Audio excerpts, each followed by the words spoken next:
Oh, I see. It works. It should just be- It tells when we're live. We're live. Just Thank not, you. not on the camera I want. Thank you for joining us for the Economic Development Corporation's Audit and Finance Committee meeting, August 11th, Tuesday, starting at 4:12 here at the EDC offices. Thank everyone for being here on this beautiful summer day. I will move to the approval of the July 14th meeting minutes, which have been previously provided to us. So moved. And second, please. Any discussion? All in favor, please say aye. Hi. I have a point of order. I don't know if that's right then, but I was not here, so I did read them. What is my responsibility to approve it? You can still vote to approve, especially if you acknowledge that. Okay, I have acknowledged that, and I do approve. I say aye as well. Going to the next item is review and approval of July 26 financials. Again, all of which have been provided, and I would turn that over to Deanne. Okay. So for the highlights of July 2026, our total assets as of the 31st were 908,116. It's an increase of 22,500 from last month. Our cash is 448,000. Our accounts receivable is high. It is 190,000.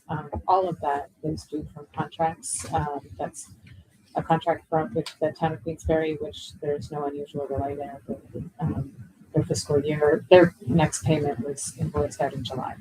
So that's fine. The county, we did receive 70,000 Of what amount? of 105. No, 35 times 4. Anyway, they still owe us. They still owe us another 70,000. So as of the time we wrote this, the AR was that Too high. much. It's coming down. Okay. But it is an item that Jim specifically Yeah, wanted to. they made just a change, and they just started reimbursing quarterly without, even though the terms of the contract are not that. Is this the treasurer's office? But that's actually not. We got 70,000.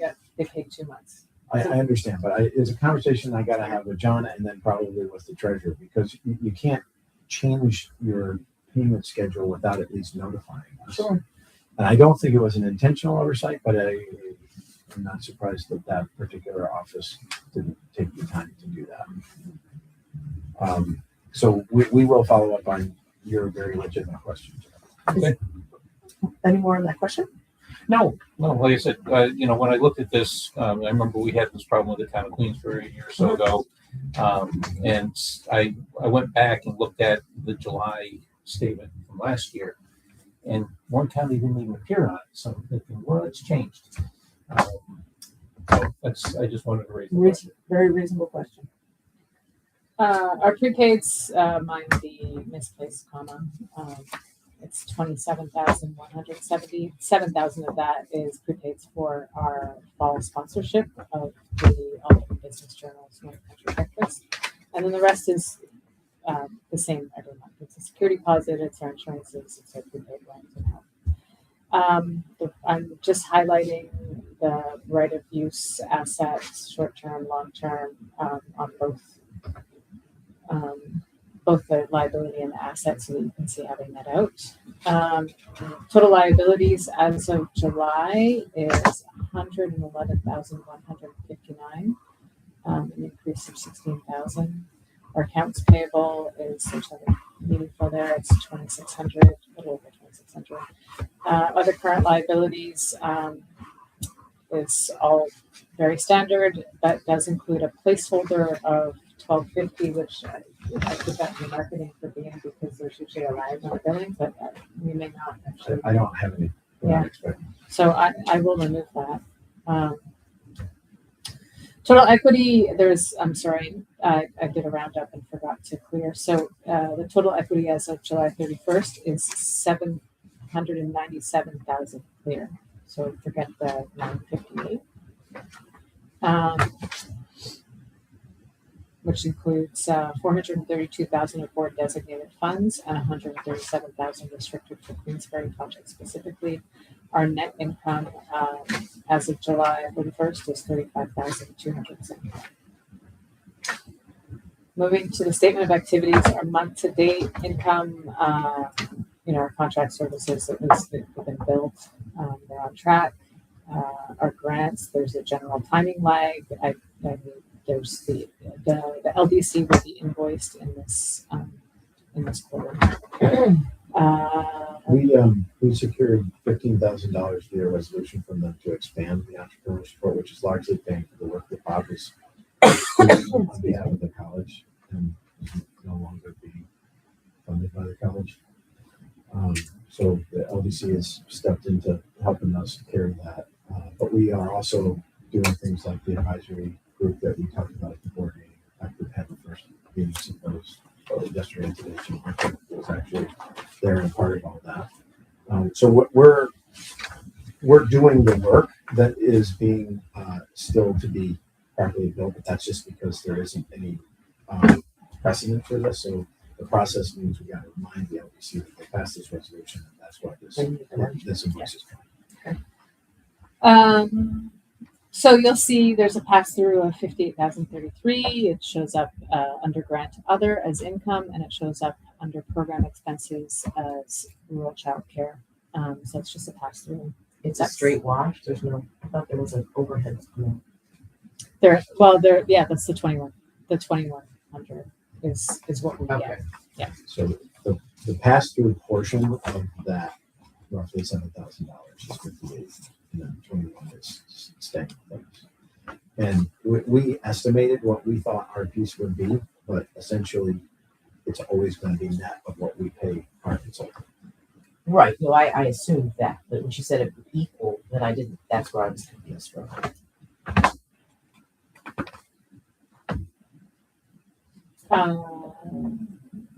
Right, the 2,100 is the unexpended portion. Right, it also, that 2,100 includes the unexpended portion of our set aside for incident. We didn't know how to budget for things that we've never done before. Logical. Month-to-date expenses By the way, are. one quick point. I actually will have some expenses on this next month because I have to go to a conference I don't want to go to in Washington, D.C., and I'm flying down. It's the first flight I've ever made on the EDC, but I didn't want to get up any more than one day, so I'm flying down back in a day. It'll be next Friday, and then I'm gone. But they're making a presentation to a national conference about the work that we're doing next. Oh, who's they? Well, so this is a consortium of the Rockefeller Family Fund together with the Adirondack Community Foundation. They're the funders of this. There's a national child care and kind of support organization that they contract with that's part of the team. And then Liza and I are going to coordinate the area, as well as Anna Bowers, who's a council person in North Creek. Wonderful. So against board and development is under by 592. We have less legal fees than I thought we would. Program expenses, there's an apparent overage, which is due to the pass-through, but otherwise we're running under budget. Our overhead expenses, they're trending slightly up. We mentioned that last month, utilities, added new fees, etc. But they're, for the month, it's nominal. Our year-to-date net income is 35,270. So a little bit slightly ahead. The other expense what is that? The 2,800. That's the land. That was the appraisals. That's set aside for the sale of the land. Yeah. So normally we wouldn't have done the appraisal within, say, 3, 4, 5 years when the last one was done, but because we anticipated an offer, we didn't have to do it anyway.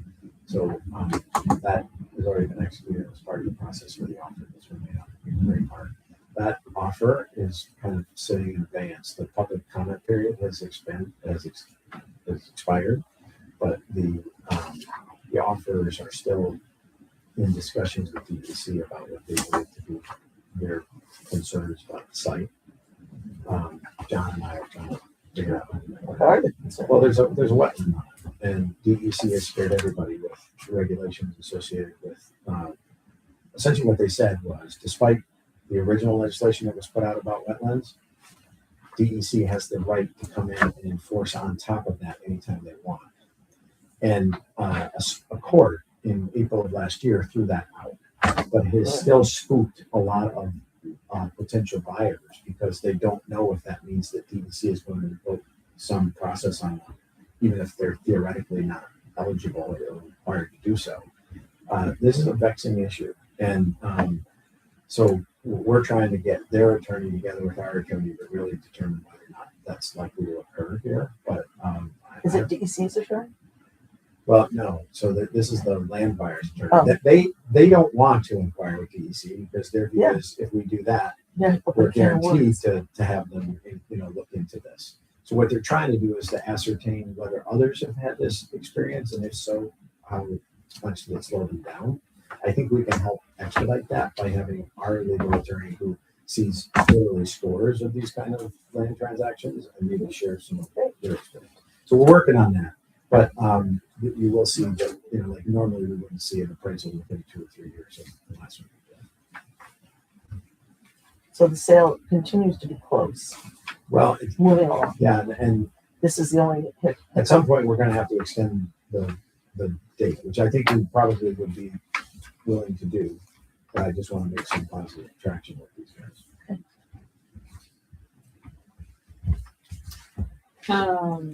Insurance update, it's done. We have, it will go into effect on September 1st. We changed most of our insurance policies. The one policy that covers the Queensbury properties, that was like a separate policy. That one cannot be, we can't change it mid-year, so we have to go into June, and then one of the brokers that we have switched to will put that on. Who did you end up with this brokerage? Half upstate insurance agency and half Northern insurance. It works out. We have much more coverage. We have an umbrella policy. We have all of that cyber policy, and we're paying less. So, I have to say Jack, who helped her on Yeah. this, really did fantastic work. Our attorney. Oh, great. Um, Is he still with you? Yeah, he's a finance guy. This is his second year here, and we find that in that second year, their Awesome. productivity is so like he can work independently on this stuff without any fear, and he saved us some money because I am certain that we probably would have taken some of the bids and proposals as they were, and he did some digging to figure out opportunities and combinations that they had not considered, and so it's great. It was really good work. so So that's you put that in his reference then. He's an auditor and doesn't know it. he's such a great person. He's such a lovely person.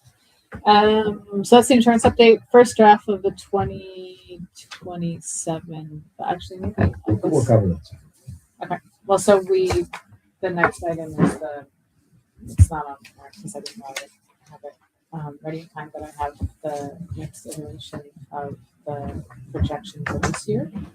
What we'll do is go That's the through that color one. and then the budget. But maybe what you may want to do is approve the financials. Okay. I would ask for a motion to approve the July 26 financials. So made by Jim. I'll second. Second, Laura. Any discussion? All in favor, please say aye. Opposed, abstained, that motion carries. Nothing needed on the insurance update, and now we're going into the 26 forecast. All right, so let's walk through the year-end forecast before we start talking about this year. Okay, well, first a mistake I made, so I sent you out a version. There was a Excel error, and so what you see in the highlighted yellow are the numbers that have been corrected. From what we sent you in preparation for this. Yeah, I have to apologize. It's looking, I mean, the projection, I'm pretty happy with where we're going, but we will be 15,000. Well, let me carry this for you. Yeah. I mean, there's a lot of numbers moving around here, but if I try to net this out for you, our membership is off by 18. We raised that number by 15, and I was hoping for more conversion than we had in the previous year. We're essentially at entitlement. We're at what we had done the previous year. but we haven't really converted on that. And so the budget shortfall you see here is almost directly correlated to that. If we were not behind on that line item, we'd be essentially on the budget, which essentially means that the rest of the organization, I think, is adjusting, but we haven't overcome that shortfall. I'm actually thinking about this approach differently, and maybe we can talk about this in the full board meeting too. But it doesn't appear to me that is we tried for 3 years in a row to try to get that, and we haven't been able to. I think we may need to change the approach of having the board help us with specific events for sponsors rather than trying to find members and do that work. Because I don't want to continue to just say, let's try again and have us underrun again. I think we may want to change our tactics in this coming year. And that's a precursor to our discussion of next year's budget. But if I were to net all this out, I'm very proud of the team, because in a fairly challenging year where we've had people here for only short period arcs and only been here for a tiny part of the year, and a lot of turmoil, we've managed to keep this budget on track with that one exception. And we had accounted for money from the Cranwell grant that was going to come in this year. Yes, So and that's not our fault. I mean, we spent months and months going through this approval process with the city because they have created this new approval process. We had to go to 5 committees, and the county had to go to that many steps. We couldn't go to the other municipalities until Glens Falls decided whether they were in or out, because the amount that we would be requesting from those other entities would change. So we finally did get that approved, but it was 4 months of working through that process. We're now in parallel process with Lake George and with the county, and I expect, if not in August, by September they will put resolutions on their calendar. When that happens, then we will be able to begin this grant. Now, we had expected that we would be operating in the second half of this year. I think at best now we'll be operating in the fourth quarter of this year, but it's a 2-year grant whenever it starts. And is it the village or the town? It's the village. It's just the overlay over the DRI. That's essentially, in both cases, that's part of the interesting. case. And in Lake George, they think they've been very supportive, but Matt Fuller is a very buttoned up attorney, and he is their town attorney, and he's very much focused on the intermunicipal agreements, which again we couldn't draft until we knew who was in and out. Those are in process now, and I expect that. John Tafflin has also already run this through the Economic Development Committee, so I think we could bring it to the full board. So I think we will execute it, but we will miss at least a quarter worth of what we had seen as the revenue. And given the reimbursement cycle of the state, it's likely that we won't actually see the payments this year. So was it in the budget and it's not in the projected? yeah, so it's right. It's grants. So this is essentially what our management piece New of York that. State under grant. We had you can see that it was budgeted at 20,000, Okay. and we projected Got it. That's what we were expecting to receive this Yeah. year, net of the flow through expenses. And at this point, I think it's unlikely that we will see any of it. We will start the work this year, but we will probably wind up reflecting it in our financials next year. Okay.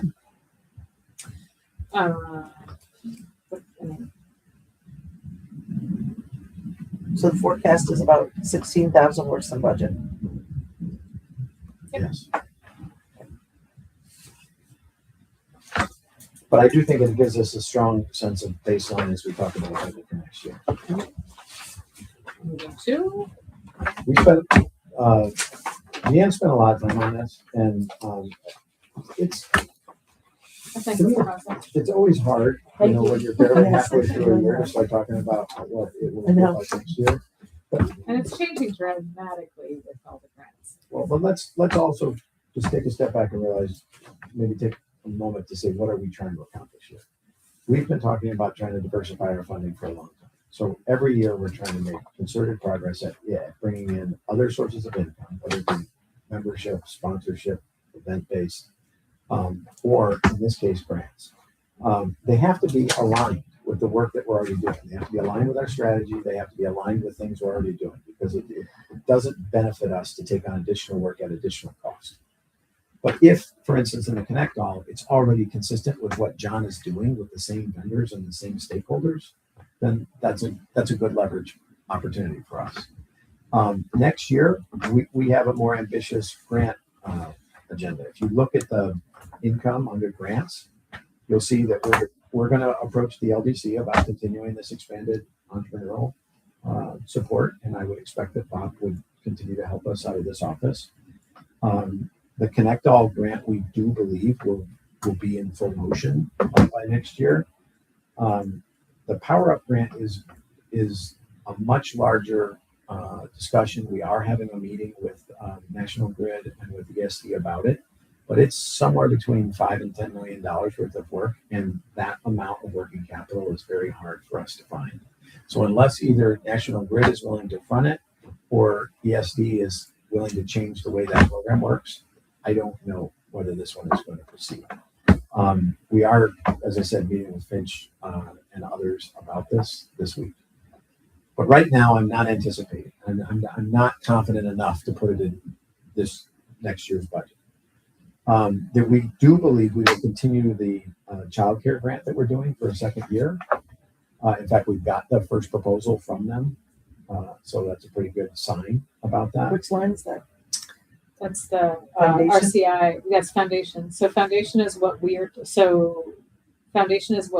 expect to get from that grant, us directly for our work, and the 17,500 or 70,000 is what we expect to be a pass-through. So you can think of those last two lines Expenses as, down the bottom. yeah, these two are the child care. Got it. The two in front of, up above it, the freshwater study Oh, is and it freshwater? and the timber study. Those are basically RFPs we've already written, but we are waiting to submit this grant, and this will require some match. And what I've been trying to do, I mentioned this to you before the meeting started, I've been trying to work with potential partners on the freshwater side of it, RPI and the LGA for sure. We've had some very good indications in the last week that one or both will join us in that. So at some point, I will come to the board and I will look for us to potentially take some of the board directed funds net of budget for this, because it's a one-time expense that I think is strategic. On the timber side, and we're not sure whether that study will be for $50,000 or $100,000, somewhere in that zone. The match will be roughly 25. We obviously aren't going to carry all 25, but we might carry a portion of that. The timber study is a function that came out of the aftermath of Finch's Pulp decision. We stepped in to try to address what is the impact of the larger timber economy in the region. We've already had some discussion with both the governor's office and ESD. They're ready to support us. We're just trying to build the coalition. So again, I know who's joining with us and who might be the funding partners here. I think that one is likely to go faster, and it's probably for less money. I think we're probably, because of the sense of urgency on this, I think we're probably going to execute that in the next week or 10 days. I'm hopeful that I can get the information in front of you. If not in time for our board meeting, we'll have to try to find some special way. But right now, I don't know who the coalition partners are, and I don't know what money I'm asking for. I expect it will probably be something like $5,000 or $10,000 for our piece of it, but we'll know more hopefully in the coming days. We meet with Finch about this almost every day. Kerry Warner and Mayor Palmer are coming down with us. Is it Thursday this week, to hopefully come to closure on a lot of the moving parts around what's happening at Finch, and this will be one of those. So EDC contribution, is that a straight up buy-in, or is that one of those working capital reimbursement? No, in these study grants, you don't get reimbursed for it. And so these become strategic investments on our behalf. I think there's a couple of things that are important about both these studies besides the subject material themselves. They're also regional efforts. These are things that are bigger than Warren County. Yeah. You know, the freshwater idea is really about developing a statewide cluster for this kind of activity that would be centered here, but would have tentacles and impacts everywhere.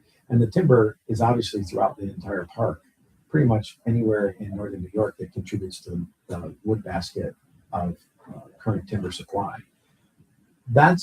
There isn't anyone positioned to do this. The park agency isn't going to do it. They don't generally operate on behalf of businesses. There isn't a chamber that would oversee all of that. I mean, Gary might have part of it up at North Country, but not all of it. And we were specifically contacted by the governor's office and by ESD because this is similar to the work we did on broadband across the region. I think it's really important that people see us this way. They see us as not only a resource for Warren County, but when things like this happen, we become the logical place that could credibly work across that. That's an opportunity for us. If we continue to deliver value across the park, I think that may open additional funding streams, particularly for some of this grant-based work, as long as it's aligned with what we're all about. So I'm bullish on both of these. I think these are going to happen. So you're going to see there's more grant money here by design because we're out there hunting on the ones that make sense for us to look at. So we've increased the amount that we're hoping to count on for income from grants. There's another important line, and she's got it in blue. The city of Glens Falls. We've been operating over the last couple of years for $10,000 a year. It's not anywhere close to what we actually spend to support them. In fact, just the study alone that we did to do the reimagining of Tech Meadows was more than $25,000. I took some ARPA money and applied that as well, but our expenditures far exceed what we're being paid. I think we have to make a decision here. I think we had some discussion with them at the advent of this new administration. I think after a year, it is logical for us to re-engage them and try to discern whether they want to continue to operate independently or whether they'd like to consider consolidating. Important to note that they have made decisions to consolidate. Building and Codes is essentially in dialogue with the county about taking that at yeah, and at right now, what I see is a cost greater than the city was spending, which was not necessarily the way that they were approaching it when we talked about it earlier this year. I think there's a possibility of us pursuing that, but if we were to operate on a contract basis, I don't believe it's in our interest to continue at $10,000 a year. It's reinforcing the wrong behavior from people like Queensbury, because they essentially say, well, if the city's only paying 10, then we should only pay X. And we're delivering far more value than 10. In fact, if we were to account for all our time, I think we're probably somewhere between 5 and 10 times that. But what's the appetite? Well, I'm saying that we should go approach them and say it's at a minimum, I think we should plus it up. I put 25 in here, but I wanted to have that dialogue with you. I'm sorry. Well, I want to go to the city and say, we're not positioned to continue to do what we were doing. So $10,000 a year for the amount of service that we're doing is not appropriate. We either need to change what we do for you, or we need to change the amount we're being paid, or we need to consider a different model like the one we were talking about at the beginning of the year. But the one thing that I don't think is in our interest is doing what we're doing now. But where do you stand on that relative to Queensbury?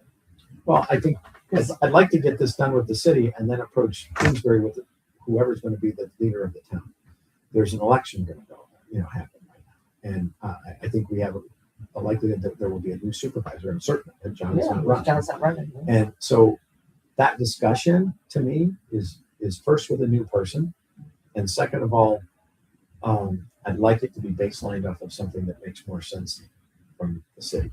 Well, yeah, that's important. The caution, I guess, is that enough to ask the city for? I don't know. And that's why. Because if you want to use that as a basis, Queensbury might be like. The only reason I didn't put more in there is simply so that it didn't look like I was being wildly optimistic. I wanted to just raise the topic with you. Sure. When I first came here, we were being paid either $40,000 or $50,000 a year by the city. I don't know. I mean, the scope has never changed; it's only grown. So I don't think there's any basis for less than that, unless we decide that we are not doing the things that we've always been doing. Do they still have a economic development department? Yeah, Jeff works for the city. He is no longer the leader of that department. He used to be. There used to be a number of people that reported to him. He's now on his own, and the planning department took on whatever contractors or other resources they had working on it. They merged community development into the planning group, and Allison leads that. Allison Gaddy. So they basically reorganized, so it's hard to compare. But Jeff is still there. I guess we have to decide what our scope of work is and Yeah, price it what it's worth. accordingly. Yeah, what it's worth. I mean, I think it should be identified literally by hours of work. I mean, it's just not reasonable to continue to let Glens Falls get a lot of support. I mean, we need to give them support. That's the whole idea, but to not be paid for it. And we're going to be negotiating two of the most important parts of our community in terms of economic development in the next year. So I think we should have some basis for both of them. And I appreciate that you put that in, because that's more than double what we're getting right now. But I think that we should have somebody, a consultant, somebody say, here's what this is worth in terms of the number of hours that people do. And we don't want to cut that back. We want to do as much as we can. But it's not fair at all to expect us to work so much for so little. It's just not reasonable. It doesn't make for a good partnership. It's also not sustainable in the long run. Yeah, it can't be. And I agree with all of this. I think part of It's this a new is day. it's also the learning curve of the new executive. And I think that conversation may be different now than it was Sure. 6 or 8 months ago. Mm. They want the best. And we're also going to be doing a lot of high visibility work for them. We've scheduled the first public session around Tech Meadows, early September. We're going to do it at the pipe fitters, and so we can walk people out onto the site. Besides talking about it, showing them pictures, they can actually engage with the site. That's the first of either 2 or 3 of those public engagements. Again, that's the whole stream of work that we're doing. It's far more than we're being paid to do. But I think it's in the whole region's interest to figure out a more productive use of that property and to get it into some reasonable development posture, whatever that turns out to be. And I think in addition to that, we've engaged this whole advisory group that has a very strong Glens Falls New Business Center on it. And I think just listening in those first couple of sessions, it's clear that there are needs they have that are not currently being addressed. That does not necessarily mean that the city is at fault. It simply means we've created a place with expectations and we don't have an answer for it. I think this is an opportunity for us to work with the city to figure out how to make all of this successful. But the combination of trying to figure out how to take the farmers market and what used to be the incubator building and what's ever going to happen there and make that productive, as well as all the new businesses that have operated here, I think that's new space for everybody. I think we play a role in that, and that would be new scope. But I think we have to be careful of doing that if we're not actually seen as the right people to do that. Or you're not being compensated. Yeah, it's reasonable that we get insane. So we put that in as a placeholder, really just to say we need some change here.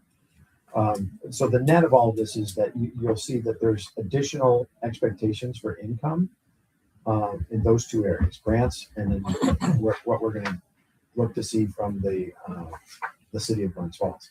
I think next year we would begin the negotiations with Queensbury halfway through the year about whatever comes next on that 3-year agreement. We would be entering into the last year of that. And so I think all we've reflected here is what is likely to be the outcome of the previous contract, and we will begin those discussions in earnest once there's new leadership at Queensbury to engage. I don't want to put a different figure there until But don't you give a report to the town board? just did it last month. Okay. So you'll continue to do that? In terms of expense side, the thing that changed most dramatically, and you're closer to this data than me, Dan, but health insurance is still the single biggest driver. We don't have firm quotes yet, but the indications we've been given are to expect at least 20% increase. And just to remind everybody is that we did have the benefit from, at least from a budget standpoint, of not being fully staffed all of this last year, but next year we fully expect to be. So we have a full staff with a full slate of benefits when we had less than a full staff and we had a part-time person in the job that didn't take any benefits. So some of these line items will change simply as a matter of that. I still think it's very much in line and in our plan. And, our marketing contract services go down because now we have a full-time person who will be able to do some of that. So Yeah, in fact, that line goes down by tens of thousands of dollars. There really is not any dramatic shift in the expense side, with the exception of those personnel-related, primarily healthcare expenses. This needs to be approved in the September meeting. Well, A version of this has to be posted On October 1st. on October 1st to Paris. That does not necessarily mean that's your operational budget. It means you have to post what you believe to be your budget for the coming year by October 1st. I don't think the county will have made their allotment on what they're going to provide to us, nor will the city at that point. So it's always an estimation. But I would still like another month, like to solidify these numbers before the numbers. So even with all that, you're looking at a $61,000 shortfall. Well, At a fund balance? Well, I suppose in the worst case, I mean, what I was essentially trying to do is highlight to you, even at that greater rate for the city of Glens Falls. By the way, see, Queensberry, we only know certainty for 6 months. Yeah, We don't have a contract that goes past July July 1st. which means that theoretically we could have the same or we could have better out of that. I don't know quite how to budget for that. The other thing is I'm meeting with the Warren County, is it this week or next week?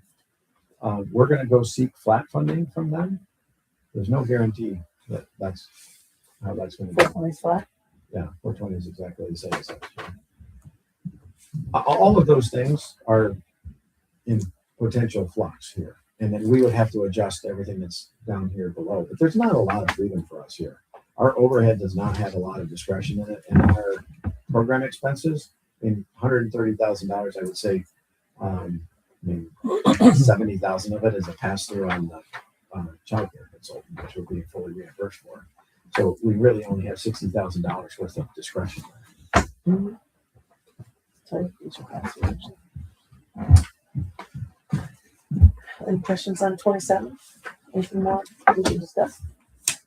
Well, I guess my only concern is, we're projecting to end up behind, to lose $47,000 this year.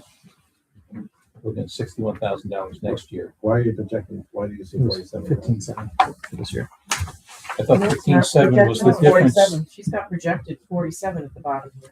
Yeah. It's a $15,000 difference. in the budget, Difference from, from what But you it's have a here. $47,000 loss. Yeah, we planned on 31 loss and we're gonna be at 47 based on these numbers from operating. Right. Okay.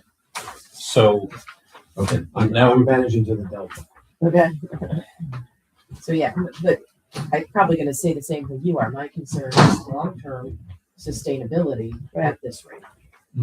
exactly. That's all I'm seeing here is a concern in that regard, and I agree that revenue is the problem.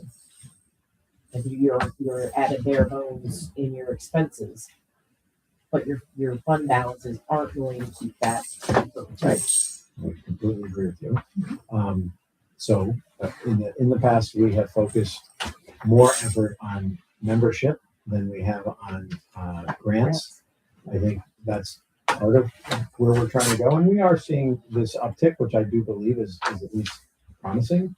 If we could continue to find $50,000 a year every year of more grant-based things that are aligned with what we're already doing, that would help. But there's a larger issue here. The opportunities for us, they extend beyond the borders of Warren County. We're doing this work for Mosaic across Warren and Washington County. We're engaged now on 3 different work streams for things that go on across the park.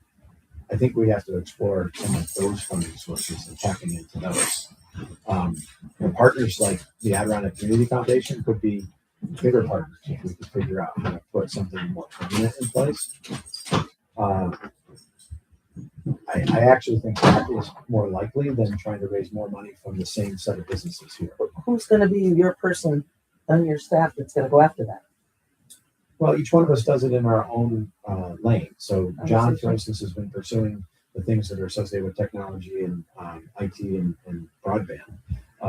Primarily, Deanne has been looking at opportunities around housing. I found myself in a whole variety of places, but I wouldn't say that the effort is extraordinary. It's just tenuous. You don't necessarily know that you're going to get it, and it's winding having to be opportunistic. Yeah. I don't have somebody sitting around looking for grants to apply for. We look for things that happen where a grant could come in, or a grant program that we are uniquely positioned and we become aware of. We could be more intentional here, but right now this is not. We don't have anybody sitting around saying, what grants should we apply for? So the grants are only, for the most part, with the exception of the RCI grant, are mostly covering work that you're already doing, but for an expanded scope of territory. That's right. Have we thought about developing the expanded membership base outside these areas and offering a not, we're Warren County, but maybe our name needs to change? Well, here's my order of suggestion on that. I think we need to go to our various stakeholders, including the county, and say that, it's impossible for anybody to run an organization even with flat funding. Just my personnel expenses are going to go up by 25% this year. If you flat fund me, that means I'm not subsidizing. They know that because they have to deal with that same problem. And if politically they're just not in a position to do it, then I got to come back to them and say, so you leave me no choice but to figure out how we can grow our revenue stream. And we got to do it in a way that does not sacrifice the work we do for you. But you're making this decision, because if you cannot continue to be the primary benefactor, then we have to explore how to make this work. Right. I need them to opt in by virtue of the decision they make. The city and Queensbury equal. When we do give them the opportunity to decide how much they're going to fund us, and we clearly communicate to them that if it doesn't meet our needs, we have no choice but to try to figure out how to find other sources, then at least we're doing that collaboratively. But there will be pushback from people who say, wait a minute, you're the Warren County EDC. Why are you doing this work that extends into Essex County or Washington County? Yeah. They are, but I think we have to better articulate that case, and we have to be ready to weather any of that kind of storm. Yeah, it doesn't stop at our borders. Never has. Yeah. Just like we're overflow from the southern region. Yeah, it would be, try to imagine if you said that you would only admit patients from work. Whole area is just feeding down here. Yeah. Need critical access hospital. Yeah. A little exaggeration, but Well, I hear what you're saying. We live it every day. Turning this boat around is not a fast thing. It has political dimensions as well as inertia dimensions. But I do think this strategy can work. I'm not concerned that we don't know what to do. I think we got to figure out how to do what we're seeing better. we get, or maybe it's in one of these lines here, all the time that was spent in North Creek around the ski bowl and the sewage treatment plant and all that kind of stuff, were we paid for that time? Was that through Warren County or through the LDC or? Now that's considered core for us. I'm still on the sewer committee, and I'm in North Creek at least once every week for some meeting. So you could think of, like, they're taking a disproportionate amount of our capacity, but it won't be forever. Essentially, this was about getting a single infrastructure project across the line. Once that happens, then they go back to being like Chester or like Jordan, whatever, where they engage us only on individual things as they come up. But I agree with you. It's been disproportionate over the last year or two. But it's consistent with our charter. If we're going to expand year-round tourism, that was the single best opportunity for us to do it. I agree. Well, I don't think that the work was misplaced. I just think that we're looking at trying to understand the funding. Well, and some of the grant work is, like the childcare thing, is the first nexus of that's going to be in North Creek. So you could essentially say that work came to us, and the primary funder is a resident of North Creek. So she's the Rockefeller Family Fund person that said, this is how I want to do it. I want them to do it. So by visibility, seeing us in action, we were brought to the table to do some grant-based work and to introduce a new revenue source for us. I think there is some value that's coming to us besides just getting the work done. I think it's also become a model for other communities, and I see them coming to me now. Interestingly enough, not all of them are in Warren County, saying, how do we do what you're doing in North Creek? And that may be an opportunity for us to enter into some contracts across the line in places like Scroon, in places in Hamilton County that just don't have access to the resource. And if we could do that by executing the same game plan, and we thought that it was aligned with our work, it might be worth considering. Did they get the funding? The North Creek. Well, so the sewer project is moving forward. The there's a natural at this point they will start to experience the same things all construction projects experience, which is schedule delays and cost overruns and individual components. I don't know that the town has not been able to deal with whatever they've seen so far, but I go to those meetings every week just to try to stay on top of that. But did they get the funding to leave octax off the table? Well, no, I mean I don't. John Taflin shut that down. So when there was an effort to revisit that question about committing some amount of octaves to that, he literally said, no, we are not going back against the resolution that we've already passed. And they didn't bring it forward, even though the idea was brought up. So the county is still committed to the same original backstopping of that with octax funds that they always were. There's a ski bowl been hooked up to the sewage system? Well, it's the tanks that are there to receive, yes, but there is not a sewage treatment plant that's been commissioned yet. It's not. They're taking it upside. Yeah, so they're holding it home. That is probably going to occur later this year. They'll not have it done for winter season. This one. So, They will? Okay. Speaking of board in that area, have you had any tie-in for the 2042 Olympics? well, we talked a little bit with Ashley about this. It's interesting. Because it will affect us. Yeah, the It governor's did in the office. The governor's office talks about it more than Yeah. the board has so far. But obviously, we will step in whatever ways are productive there. That's another regional initiative. Yeah. And I think. 80s. But it affects down here. Yeah, and I It think did in the 80s. we would look to be a partner. I would want to help. I wouldn't want to be. Yeah, really. That would be an infrastructure problem, because in the 80s it was a problem I can't imagine what it would be like now. So they're going to use New York City Yeah, this is really just, and Lake Placid. this is really just a outpost for certain things that those facilities exist for. Because the Olympics are like 5 times the size they were. I know, that's what I was thinking. How are They're going to gonna use New York City and Lake Placid. I mean, thus far, there might be other, relationships, but I would think there's probably going to involve Vermont for some of the skiing. possibly. Whiteface is no longer world class for things like downhill. We can certainly do it for freestyle, slalom events, obviously the jumping complex and all of that. But Yeah. Well, Gore's actually been positioned for some of that, but I think Killington hosts a World Cup race now. yes, you do. Yeah. So all of that That'd is be in great. the You kidding me? dialogue. Bring it on. Sure. Well, our goal in updating you with both where we think we're going to finish as well as next year's budget is to start these conversations, and Sure. we know there's a lot more to them. What part of this do you need us to do any kind of a resolution? Nothing. No. Okay. Next one. Is there any other business before us? And is there an executive session necessary? Is there anything else? Nope. If that's not it, the next governance meeting is August 12th, board is August 19th, and our next meeting, September 15th. I would ask for a motion to adjourn. Second, Second. no discussion. Any discussion? All in favor, please say aye. Aye. All opposed, nay. Right on the dot, 5 o'clock. Bingo. You run a Could've good started meeting, late. Kathy. I'm Jiffy quickie do, as my mother would say.